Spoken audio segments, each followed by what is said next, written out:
Today we're going to look at some of the infrastructure needs in the park system. It's really a kind of cross-section of a number of needs. We're looking at one of the great historic buildings in the park system. This is the Inwood Park Pavilion.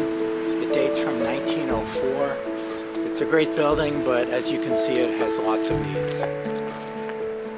Part of the problem with the building, in addition to its deterioration, is that right now there isn't a designated use for it, and so we've needed to secure it. People have gotten into the building, and that's something we want to prevent. Inwood Park is a series of terraces, and we're at the first terrace above Vine Street. We're going to look at some of the furnishings here. This is a retaining wall that also serves as a seat wall in Inwood behind the pavilion.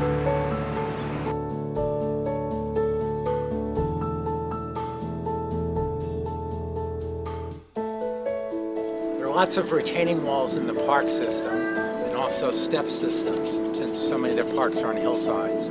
We're looking at a wall that's been collapsing and broken railing at Jackson Hill Park in Mount Auburn.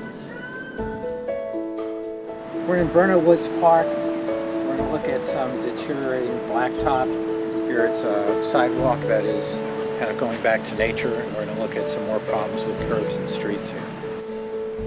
A lot of the roadway in Burno Woods is falling apart, and it gets to the point that patching potholes isn't enough, and we'll have to rebuild sections of road. We're at Burno Woods Lake, and behind me is a trail along the lake. It's a natural trail. It's in pretty good shape. The problem is where it transitions here to the walk, the blacktop and concrete walk along the lake.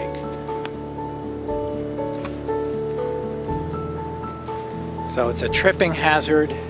It's also a problem because of the water that drains off the hillside, so this is perennially wet. So this is something that, if we had the funds, that we would need to fix. We're looking at steps in Burno Woods that come down from Bishop Street, and part of the problem here is that water comes down the hillside. It's eroded the hillside, it's exposed the underside of the steps and the landing, and it's even exposed a pipe.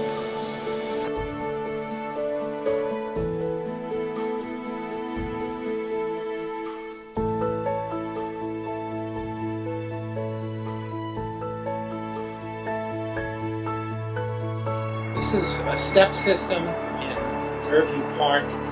It's a series of steps, where there used to be steps, going from Lower Fairview Park at McMicken up to the Park Road and then all the way up to Fairview Avenue.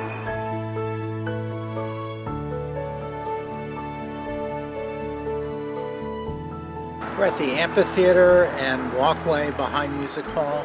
It's at the corner of Ezra Charles and Central Parkway. You can see there's lots of deteriorating concrete at the plaza, the walkway itself, and the brick amphitheater.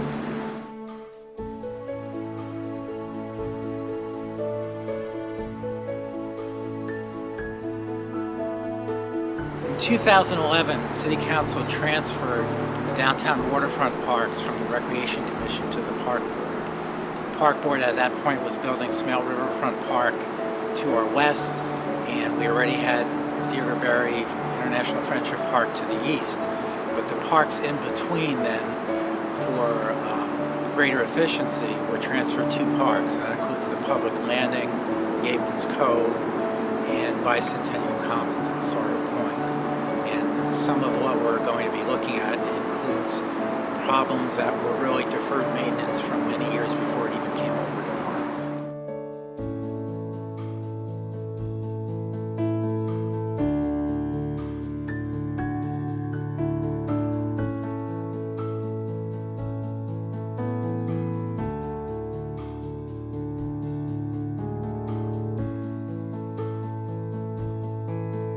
This is one of the features at Bicentennial Commons at Sawyer Point, and this is a geologic timeline, and it's a wonderful feature with various ages and symbols carved in granite. Only a number of those granite blocks have cracked over the years. This is one of the features at Sawyer Point that we call a fishing pier, and the concrete deck is supported on a steel superstructure. part of the steel is significantly deteriorated and is going to need to be replaced. This is the Ohio River Trail. It's part of the bike trail along the Ohio River. It's actually part of the Ohio to Erie Trail, which will eventually extend from downtown Cincinnati at Smale all the way up to downtown Cleveland.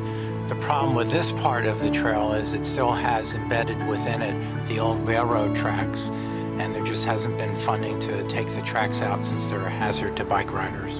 We've got 56 playgrounds throughout the park system, and they have a lifespan of maybe 15 years. It could be 10 to 15, even 20 years in equipment, but many of them have a rubberized safety surface, and those we're doing well for those to last 10 years. Generally, if they're not vandalized, they will wear and crack, and they need to be patched or replaced. It could be as often as every 6 or 7 years.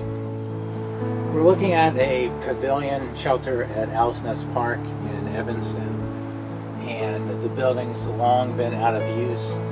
There used to be a swimming pool at this site operated by Recreation. The pool was removed when we renovated the park, so there was no longer a need for the bathhouse.